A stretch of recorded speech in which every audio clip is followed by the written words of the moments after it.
Each year in the United States, thousands of major crimes go unsolved.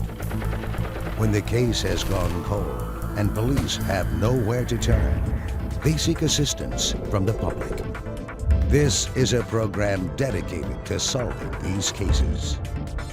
This is Crime Stoppers Case Files. Welcome to Crime Stoppers, South Florida Case Files. I'm Dick Maston, the director of Miami-Dade Crime Stoppers. The purpose of this program is to share unsolved cases with as many South Florida viewers as possible, empowering you to do something about the violence on our streets. Every case we feature is unsolved. Every case we feature has a cash reward available. In other words, every case we feature is an opportunity for you to help your community and at the same time earn Crime Stoppers cash without even giving your name. Now let's get started. On September the 27th, 2011, in a case that shocked South Florida, a man in his mid-20s approached an 88-year-old man waiting at a bus stop at Southwest 10th Avenue and 7th Street. He attempted to rob the man, and when he learned the victim had no money, he ruthlessly beat him to within inches of his life. Here's the story. I was called out around 7:30 in the morning by a patrol officer via radio that she was handling a strong-arm robbery where the victim was 88 years old, elderly person, and he was severely beaten at a bus stop. I ended up responding to the location where he was found, which was in the area of Southwest 10th Avenue and 7th Street. And right before I got there, he had already been transported to the hospital, to JMH Trauma, because he was so severely beaten and because of his age. He had really bad trauma. And when I get to the scene, there was a lot of blood on the floor in front of the location. The officer gave me a really quick synopsis of what she was told by the victim, which was really brief because he had to be rushed to the hospital. I ended up talking to a construction worker that was working at a construction site across the street, who said that he saw the victim walking westbound towards 12th Avenue just before the sun came up, and he was bleeding profusely, which time he offered him help and called 911 fire rescue. Later on, I ended up responding to the hospital to make contact with the victim, and what the victim told me was that he wakes up early in the morning, usually between 3 and 4 o'clock in the morning, and he goes to the area of Southwest 10th Avenue and 7th Street, and he waits for the bus. There he catches the bus to go now north to where his clinic is located. And he goes there every day of the week, and he gets treated there, and then in the afternoon he goes next door where they offer him free food, and that's his usual routine. He was waiting for the first bus. He's sitting there when a white male, Hispanic male, comes up to him and tells him in Spanish, "Dame dinero," which is, give me your money. The victim says, "Look, I don't have any money." And he just started pounding him. He started beating him with his hands and feet and just left him there. Once he saw that the victim didn't have any money, the offender took off running, and we don't even know which direction or anything because we were limited with the information. He was really bad beaten and disoriented. He actually thought, originally the incident occurred at Southwest 1205, which later on, when we canvassed the area on foot, we found out that it actually happened on 10th Avenue, Southwest 7. It's difficult to accept that a young man walking the streets of South Florida is capable of inflicting this kind of pain on an 88-year-old man. Felix Espinosa is recovering at Jackson Memorial Hospital after a vicious and senseless beating left him bloodied, his face almost unrecognizable. His face was beaten and swollen.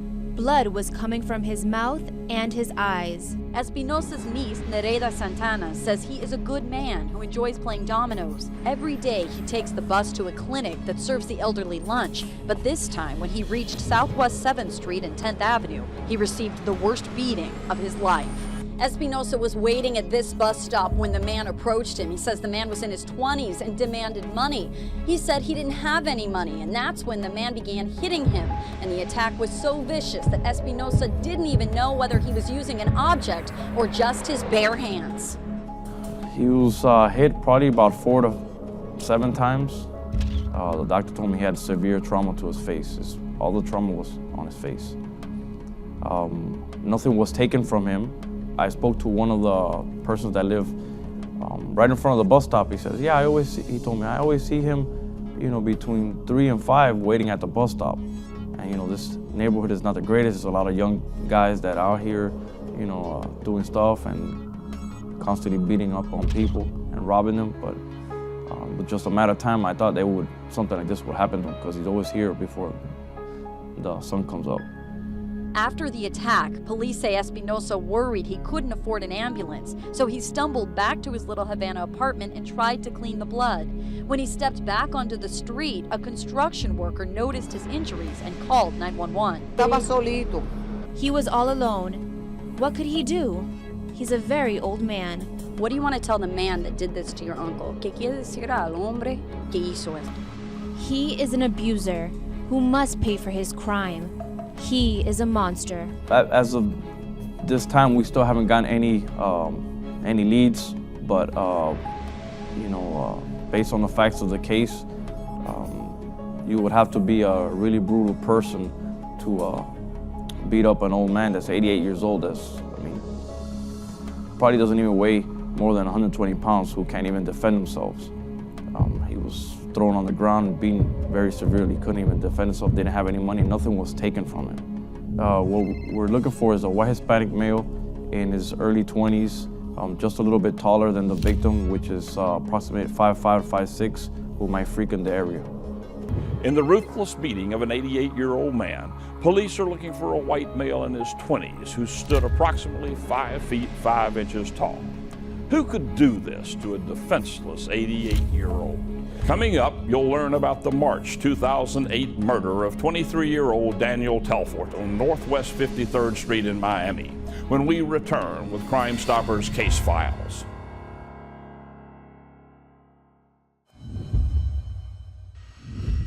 In 1975, the first Crime Stoppers organization was formed by a detective who believed media attention helped solve cases.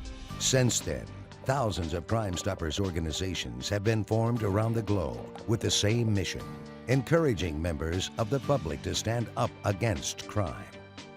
Every 14 minutes, Crime Stoppers help solve a crime somewhere in the world. Get involved.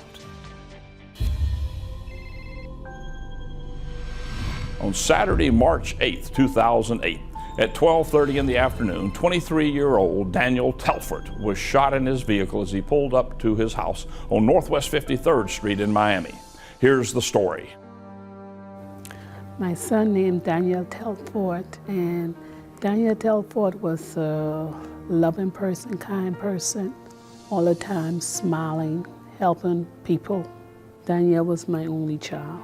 He played sports. He was a black belt in karate and basketball. He played basketball, everything in high school. And he was in the ROTC. This favorite show is Fred Sanford and stuff like that. That's what he liked to watch. Things like that. Bill Cosby. Because he always said Bill Cosby is his grandfather, a well-spoiled child. He used to work last time I know, he used to work to Chef Creole at a restaurant. So that was his routine.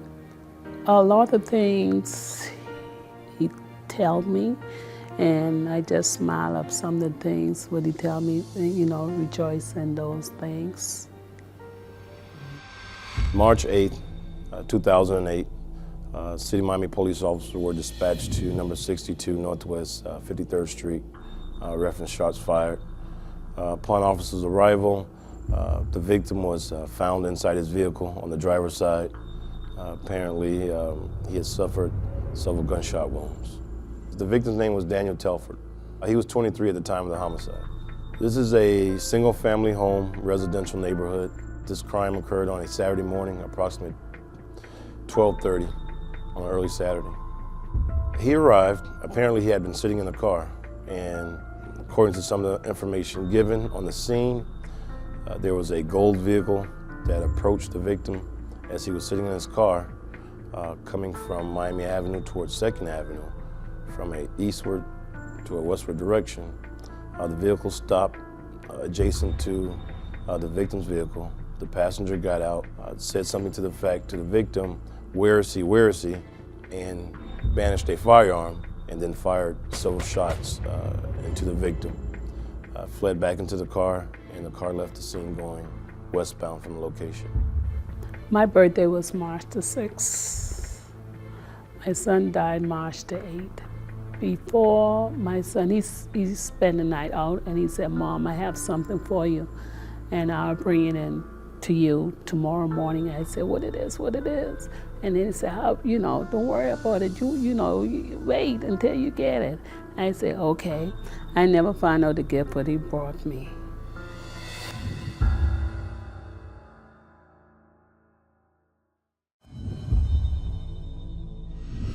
Welcome back to Crime Stoppers, South Florida Case Files. We now return to the case of the March 2008 murder of 23-year-old Daniel Telfort.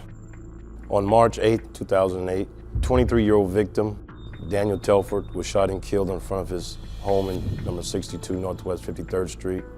As far as we know, we believe that he had just arrived on the scene, had just pulled up in front of his house. And as he was sitting in a car, the suspect vehicle pulled up. The passenger got out and said something to the effect, where is he? And then began firing several rounds into the victim. At that point, the victim suffered a fatal gunshot wound and was pronounced dead on the scene there. I was working to the pretty salon, and whilst I was working to the pretty salon, the phone rang. So I thought it was for my other co-worker, but it wasn't for the co-worker, it was for me. And then they said that they call him D died. And I said, who's D? And then they said, yeah, it said he died. So I said, what? And I just fall out, so started crying. My co-worker took the telephone from me and everything, and she got the address and the phone number where he was and everything. Then me and my cousin went to the scene where it happened. When we reached to the scene where it happened and everything, the car was there, and I thought he was in the car. And the policeman them said they already took him to Jackson Trauma. And when I reached the Jackson Trauma, they already cut him, do operation on him. And they cut him, he was bleeding, internal bleeding. It appeared that the door was ajar and the victim's window was down. So we're not sure if the victim was identified by his vehicle or if they actually knew the victim. But there was some interaction between the suspect and the victim by asking him, where's the guy, or where is he, before he was fatally shot. There's very few leads at this time. That's why we're appealing to the public. The only information that we're certain is that the offenders in this case are two black males, and the passenger is definitely the shooter that exited the vehicle. The vehicle pulled off at a high rate of speed, going westbound from the location.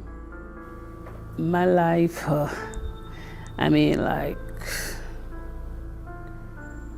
I even don't know what to tell you, but it changed my life a lot, because the person who did it, he is out there, and it really was big morning, like 10 o'clock in the morning. So they should, someone saw it, and they know who the person is, but they just don't want to talk about it. They're afraid. More than likely, there's people out doing things that people do on a Saturday morning, maybe cutting their yard or coming and going. Like I said, it was 12:30 in the afternoon. There was some 911 calls, so there apparently people saw something enough to call in 911. We just actually need people to come forward. It helped me a lot. It helped me a lot, because justice has to be served. That person will be killing the other person out there, and they don't know. As far as we know, the offenders in this case are two black males, one individual driving the car. The passenger exited the vehicle, approached the victim's vehicle, and fired several rounds into the car. Unknown what type of vehicle at this time. The information is there was a gold-colored vehicle. The case is still open. We know that there was people in the area. This was on a Saturday morning. If anyone has any information, please feel free to call, and you can remain anonymous. The victim was the only child, and we would like to bring some closure to the victim's family. They should tell, because that same person could kill their family. They should talk about it, because you don't know when your time coming. I really don't know how he could sleep at night. He should come forward and say what happened. Life is too short to keep it a secret. In the murder of Daniel Telfort, police are looking for 2 black males who were driving a gold vehicle. This was a Saturday afternoon, and there were plenty of people in the neighborhood going about their day. Someone had to see something.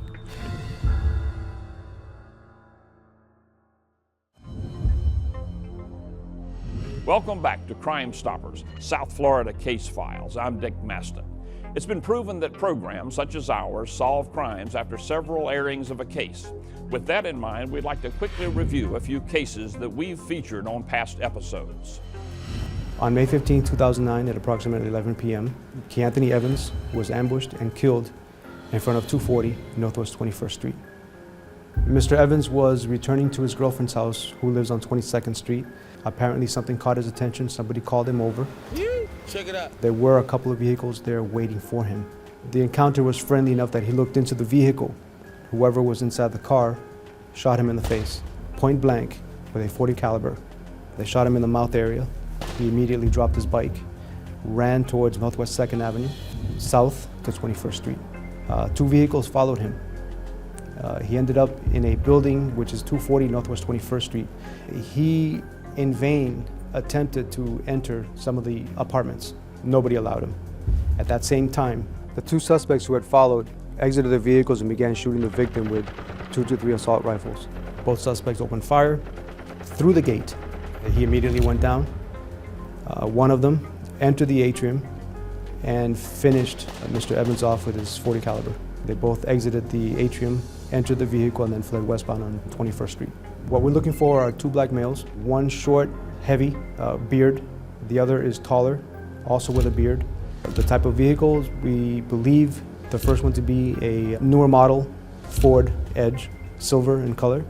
The second vehicle was a smaller, dark-colored vehicle. It appears that Carol had just pulled to the T intersection located at Northwest 38th Court and Northwest 170th Street. She was actually traveling eastbound. As soon as she had continued forward from her stop, the suspect makes his way towards the passenger side of Carol's vehicle and starts shooting multiple shots into the passenger side of Carol's car. Ms. Taylor was hit, unfortunately fatally, with the projectiles that were shot into the passenger side of her car. The suspect was described as a tall, thin black male, said to be driving a red Pontiac, either G6 or Grand Prix or something similar. Crime Stoppers of Miami-Dade has one goal: to make the streets safer for law-abiding citizens by solving cases and capturing criminals. Now, I'm Dick Maston. Be sure to join us next week for another episode of Crime Stoppers Case Files.